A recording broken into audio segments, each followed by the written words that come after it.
What's up, you beautiful people? Welcome to another video. So, Michelangelo, many, many years ago, said the greatest danger is not that we set our goals too high and we miss them, it's that we set them too low and we achieve them.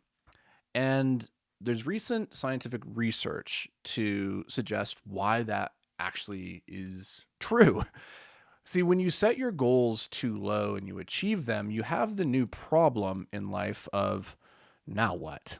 What do I do next? And this is one of the reasons that you see so much depression, so much unhappiness, unfulfillment from people who otherwise should be happy. You look at them objectively, they sold their company for multiple eight figures, they're doing well, they've won the money game, they're happy, their family is fed, and yet they are unhappy and they can't figure it out. And so they think that the problem is internal. It's something going on with them. And a lot of people fall into these deep depressions, but maybe that's not you. Maybe you're just going through life and you're trying to figure out, like, why am I generally unhappy on a day-to-day basis? And what can I do to turn the tide on that? And I think that this is important because in life, like, I don't think the point of life is to be happy. I think it's to be useful. I think it's to pursue things of meaning and purpose. But being happy along the way doesn't suck. If I have the choice between being happy and being unhappy, I'd rather be happy. And so I want to share with you a couple of ideas that came from this research article that I was reading this week. I can't remember exactly where it came from, but effectively what they did was they had a cohort of 5,000 people, and they would randomly message these people throughout the day, and they just ask them, "What are you doing, and how are you feeling about it?" Right? And then they collated all these answers, and they started finding the variables that had the highest indicator of happiness or unhappiness, of dissatisfaction, of unease, and right, all those different things.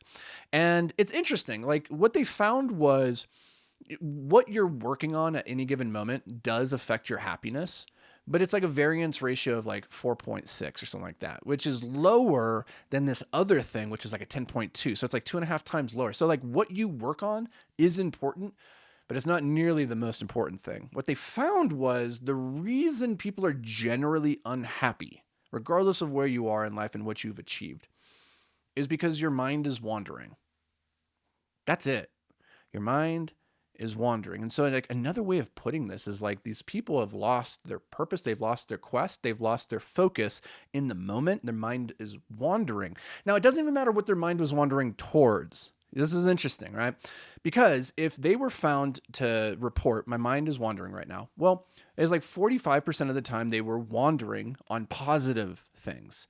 25 or 30% of the time it was on neutral things, and the other 30% was on like negative things, right? So the majority of the time was spent on either neutral or positive thoughts. You would think that would correlate a lot with happiness, but in fact, what the case is that anytime your mind is wandering, anytime it's wandering towards the future or the past, you are in a heightened state of unhappiness, of unease. And that's because, like, your brain, when you start going into this ruminating, wandering phase, you start using this part of your brain called the default mode operating system. And your brain in that mode is all about running scenarios, running simulations of the future, of the past, of remembering things and playing things differently. And when it's in that mode, it's not focused in the present. And so the big takeaway that they had here was that happiness at the end of the day, like, if you're feeling unhappy generally, it's because you're spending too much of your time with a wandering mind. And so I want to suggest to you 4 things that will help with this. Number 1 is you need to have a quest. You need to actually have something you're pursuing in life. There has to be a reason to get out of bed, something to run towards. You have to have a destination. It doesn't have to be a grand quest. Like Michelangelo says, like, you could set a really big goal. That's great. But, like, you have to have something. You have to have a reason for moving forward. Otherwise, you will default to doing nothing. And that is a guaranteed mode for finding unhappiness. Number 2 is you have to have clarity. You have to know what the quest is, yes, but you have to have clarity of what the next step is. What do you actually have to do now to move towards that goal? Man, I can't tell you, like, when I get the most sensation, like the deepest sensations of unease, of frustration, of overwhelm, it's because I'm not clear about what I should be doing next. There's too many competing priorities, too many things on the to-do list. When I look at them, I'm like, I just don't know where to start. And when you have that lack of clarity about what needs to be done next, you just default into this perseverating mode. Again, wandering mind. You're wandering through all the scenarios. But if you know what the quest is and you know the next step is I need to go get the sword that's hiding over there and the orc is protecting it, cool. I don't need to worry about all the other things. I'm just going to go after the orc and get the sword so I can continue on my quest of rescuing Princess Peach, right? But you have to have clarity. You have to know what to do next. Number 3, once you know what to do next, you actually have to stay focused. You have to stay in the thing. You have to stay in the moment with it. And that's, at the end of the day, focus is nothing more than the ability to resist distractions. And that's easier said than done, because focus in many ways is an act of courage. Because when you're zeroed in and you're focused on the orc to get your sword, who knows what else is happening around you? It could be all sorts of terrible stuff. Like this other monster could be coming over here. Like somebody might be robbing your home. You're not there. You're over here with the orc, right? So like focusing and committing to a path opens you up to all the other potentials in the universe that could hurt you, right? Or could, not maybe hurt you, but could also propose an opportunity for better growth, right? This is the fear of missing out. Like, what if by focusing here, there's actually a better sword over there with that other thing, and all I had to do was like go pet a baby deer? Like, that sounds way better than fighting an orc for a crappier sword. Like, maybe I should do that, right? But we get into these modes and they break off our focus. And if you cannot focus, if you cannot own your attention, you are destined. I'm telling you, you are destined to spend a life miserable and unhappy.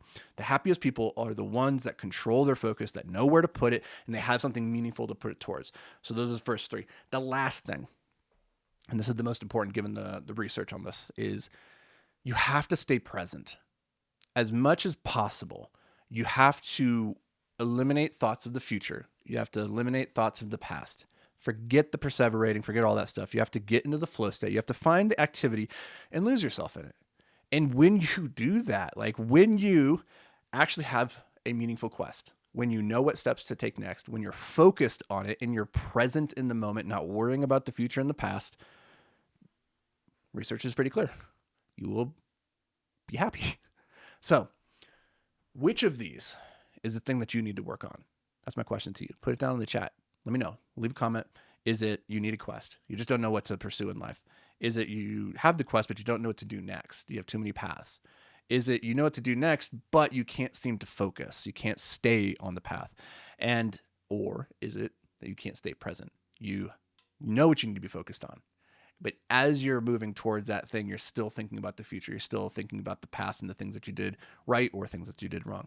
Put it down in the chat. Which of those 4 are you struggling with? I have solutions to each one. I will send you a resource that will help you on your journey to rescue the princess and kill the big scary lizard or whatever your quest is.